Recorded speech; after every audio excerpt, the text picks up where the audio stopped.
Hello everyone, how are you? And this video will be on sexual reproduction. Just the basics. What is sex in nature and why is it so important?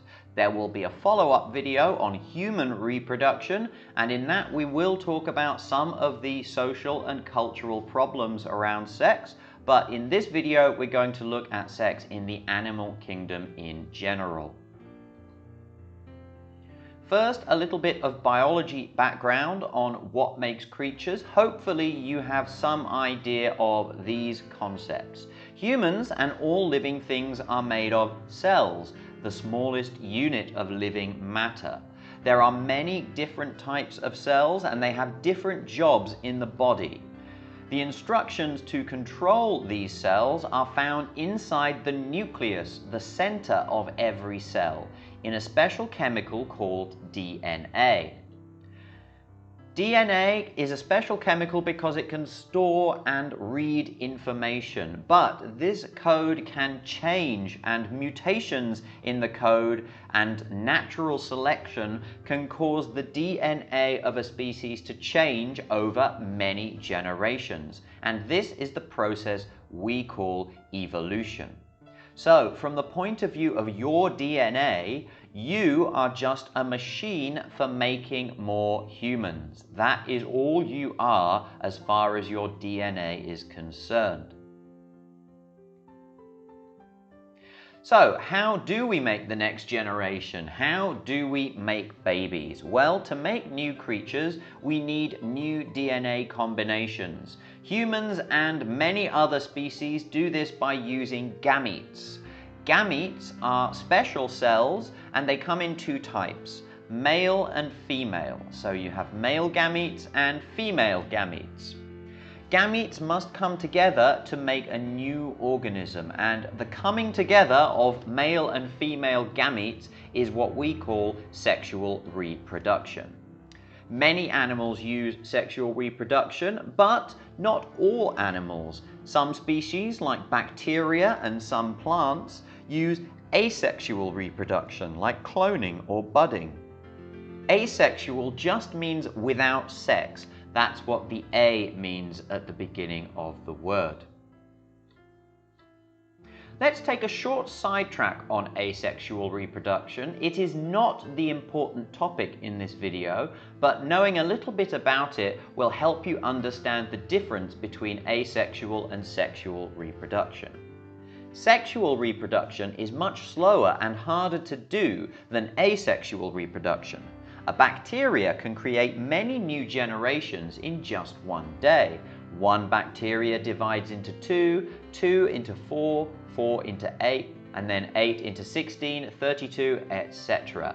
We can do this in just a few hours, and so in one day you can have thousands or even millions of bacteria.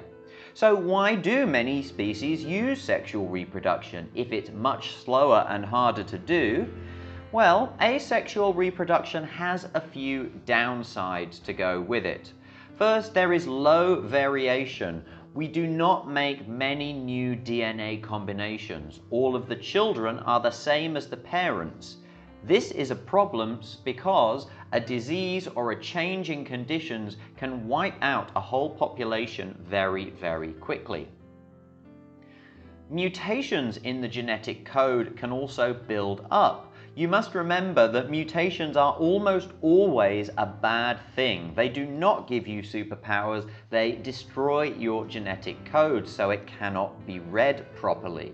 If you reproduce asexually, all mutations are kept from one generation to the next and can build up until the genetic code breaks down completely. The last problem is reduced selection.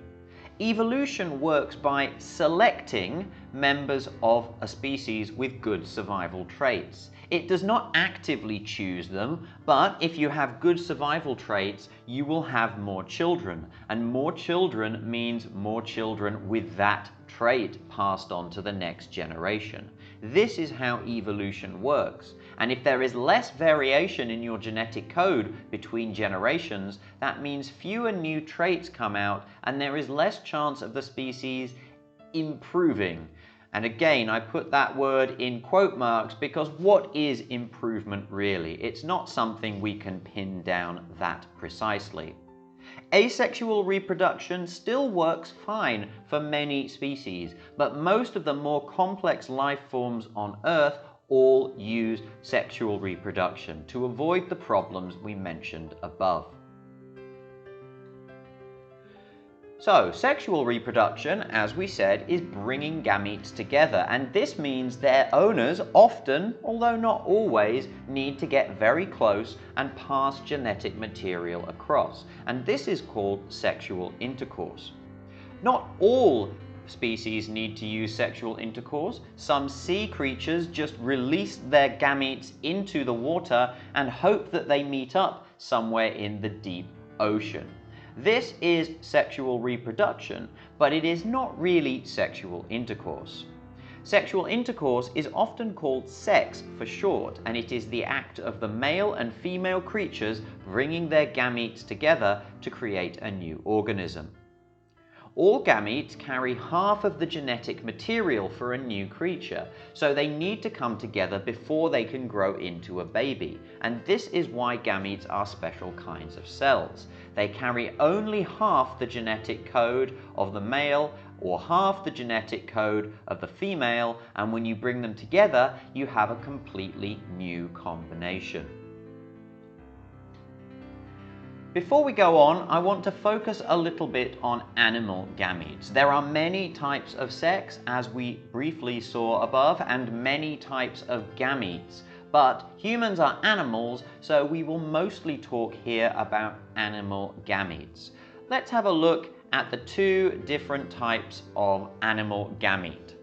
Male gametes are called sperm, and in animals they have a tail and can swim around. Female gametes are called eggs. They are much larger than the sperm. You can see a few tiny black sperm hanging around the outside of this egg in the image here.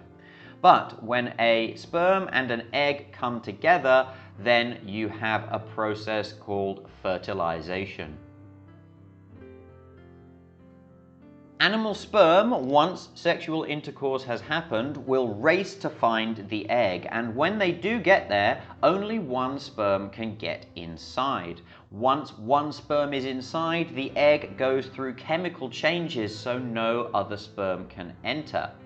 When a sperm enters the egg is fertilized. It now has all of the genetic instructions needed to create a new animal.